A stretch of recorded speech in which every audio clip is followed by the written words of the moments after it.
Recently there's been a bunch of new rumours floating around about a sequel to the Switch launching in 2025, from magnetic Joy-Cons to a better dock, to heated controllers, but things are finally in motion, with Nintendo themselves announcing that they'll reveal the console within the next 6 months, and it seems like an announcement trailer is imminent. What I want to do is take all the real rumours and use them to create an accurate prediction of the Switch 2, updated with everything that's new. The biggest part of rumours and leaks is 4K support. Nintendo seems to be using their strong relationship with Nvidia to create a custom chip as powerful as the PS4 Pro, with 12 gigs of RAM and 256 gigs of storage. This was also confirmed when Nvidia got hacked. Not only that, but because it's Nvidia, one of the biggest rumours is that it will support something called DLSS. Essentially, this uses artificial intelligence to run games at a lower resolution, then upscale it to a much crisper image, which improves performance. It's also said to be their latest version, which has a new feature called frame generation. This basically has the ability to generate brand new frames in between other ones, making games look a lot smoother. On top of this, there's also a chance that the Switch 2 might support ray tracing, which is what makes games look like this, by simulating actual photons of light. Honestly, great choice to work with Nvidia again, because, you know.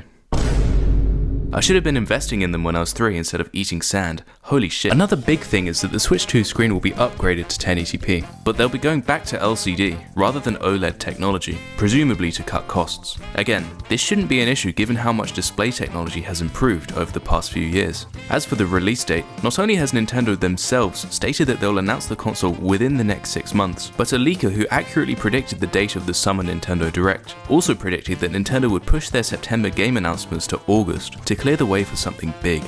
And that's exactly what's happened, with Nintendo dropping 3 directs within 2 weeks, even smushing 2 together to make one big one. What's more, they also dropped info about the new Zelda game at the end of August.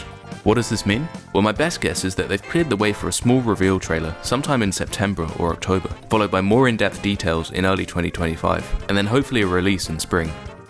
And finally, the coloured buttons. Many recent games have been featuring colour-coded buttons for seemingly no reason, and they line up exactly with that of the Super Nintendo and new 3DS. This could be in preparation for the new Switch, since both Nintendo consoles that have had coloured buttons were sequels, and it's a great way to tell who has the new Switch and who's poor. So we're good, right? We've gathered all the leaks and now we can predict the Switch 2. Wait! There's a bunch of new info that has come out recently.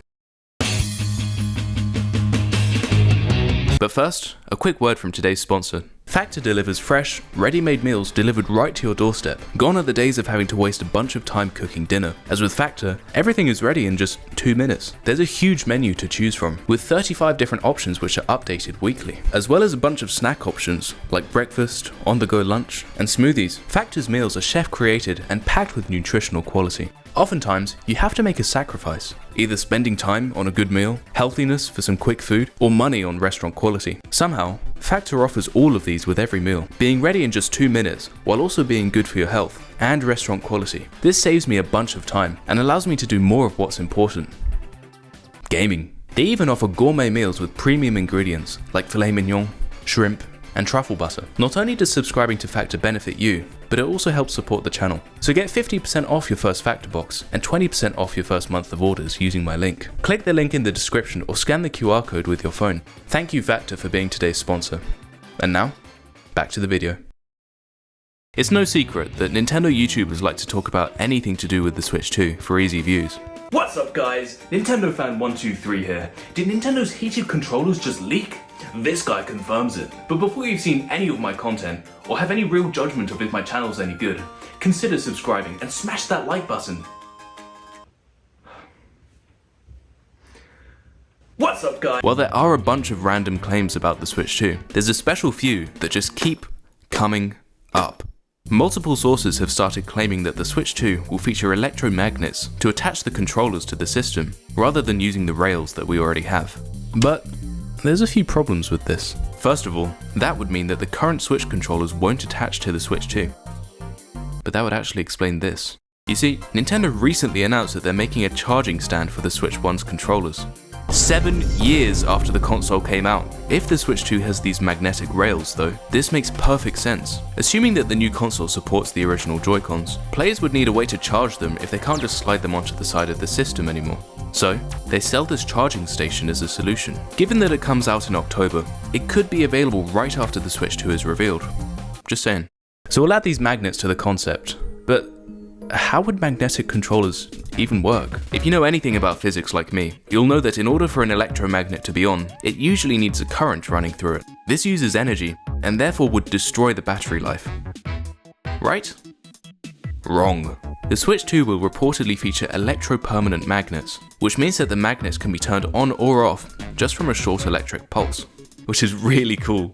So how would this be used? My leading theory is that when the Joy-Cons aren't attached, the magnets on the side of the Switch will be active, so when the controllers come close, they will instantly connect. These electromagnets would have to be very strong to make sure the connection is secure. To take them off, you would likely press a release button on the back of the Joy-Con, turning off the magnet. Not only is this much nicer than the current rails, but it can also allow for a bunch of cool accessories, which I'll get to later. But this rumour is actually linked to another one, and no one seems to have connected the dots yet. There have been several other reports that these new Joy-Cons will feature metal SL and SR buttons on the rails, and no one really knows why Nintendo would do that. Except this guy. If we attach a magnetic Joy-Con to the Switch, it could go wrong in so many different ways. It could do this, or this, or this, or this. What Nintendo needs is guides. Ideally, 2 metal connection points so the controllers line up with the Switch 2 perfectly, every time. This is why it would be perfect to make those tiny triggers the connection points. Hence all these rumours popping up that the buttons will be made of metal. God, I'm good at this! So we're starting to get somewhere with this new model, but there's still a lot more to do before I can show you the final product. Third-party partners like accessory manufacturers have recently been able to have a hands-on experience with the Switch 2 before release. However, Nintendo is so hell-bent on making sure that the console doesn't leak early that they weren't even allowed to see it. Rather, they got the opportunity to stick their hands in a covered box and feel the system. From this, though, we still managed to get new information. This is actually how we found out about the metal SL and SR buttons. But it goes further. People reported being able to feel a new button on the face of the Joy-Con, near the home button or the capture button. No idea what this would do, to be honest.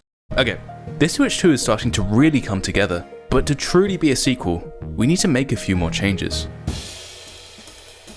In my previous video, I made a bunch of improvements to the Joy-Cons, such as having a crosspad that can work as both 4 separate buttons for when the Joy-Con is on its side, and an actual D-pad for when it's used normally. I also added speakers at the bottom of the controllers to replace the useless IR scanner, and a microphone as well. I also posed the idea of cartridge slots in the dock, so you can access more physical games without having to switch out the cartridge every time. But there's a few extra things that need to be added. First of all, I wouldn't be surprised if the Switch 2 dock now features USB-C ports, as they're newer, more convenient, and more versatile. To go along with the magnetic rails, I think Nintendo must be working on some accessory mechanic, adding certain doodads to either the Joy-Cons or the system for certain games, similar to the Ring from Ring Fit Adventure or Labo. I also think the Pro Controller is due an upgrade, and should feature a better D-pad, because the current one sucks. Alongside that, some analog triggers and better HD rumble. In my last video, I had a pie-in-the-sky idea for a wireless dock, and for this video, my crazy idea would be to have a fingerprint scanner in the joystick of the Joy-Con.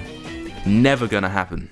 So now we've got a good idea of what the Switch 2 will look like, but you may be wondering why I've added LEDs to the console. And no, I didn't just do that because it looks cool.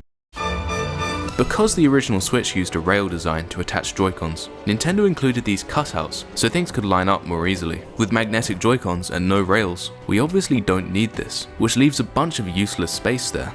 Of course, I could have just filled them with plastic, but where's the Nintendo charm in that? Every Nintendo device in recent history has had some kind of cool LED feature. The Wii had a glowing disc port, the Wii U had a glowing home button for notifications, and the Switch had a glowing home button for notifications, but Nintendo only ever used it for like one thing, so it's really a waste of LED. Why would they do that? I'm gonna make things great again, and bring back the glorious lights, but make them cooler. To start, I'm making them blink for notifications, things like news, friend invitations, and more. Secondly, I'm gonna make them indicate when the Switch 2 Joy-Cons attach successfully. Similar to how the Switch 1 has this little animation on screen with the matching colors, the LED will do a quick pulse of whatever color Joy-Con attaches to them. We can also use this as a battery indicator for the Switch 2, and when the controllers are being used on their own, it will show their own battery levels. I'm also going to add this. That's right, I'm bringing back Street Pass! So there we have it, a massive upgrade with much better performance, a completely new look, some interesting twists, and so much more. If you want to see the prequel to this video, click here.